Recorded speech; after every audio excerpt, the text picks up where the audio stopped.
நல்லா குளிச்சு மொழி கிளம்பிடுறானுங்க. நல்லா சாப்பிட்றது, ரயிலில் சுற்றுறது, அப்படி தான் நடந்துச்சு. கஞ்சாவை போட்டு இழுக்கிறது. கஞ்சா வந்து நான் வெளிப்படையாக பகிரங்கமாக சொல்கிறேன், திருவண்ணாமலை அதிகம். நம்மளால இதான் நெசம். சர்வசாதாரணமாக இருக்குமா, எல்லா இடத்துலையும் இருக்குது, அங்கே அதிகமாக இருக்குது.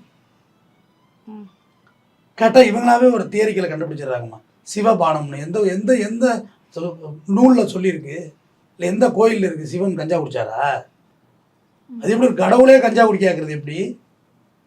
இவங்களாவே சொல்கிறது கஞ்சா குடிக்க அகம் பிரம்மாஸ்மி, நான் கடவுள் படம் வர எடுத்தாங்கல்ல, கஞ்சா குடிச்சார்ல ஆரியா, இவங்களாவே கிரியேட் பண்ணுறது. அதை காரணமாக வச்சு இவங்க ஒரு ஒழுக்கக்கடான செயல் எப்படி கடவுளிசமாக இருக்க முடியும்?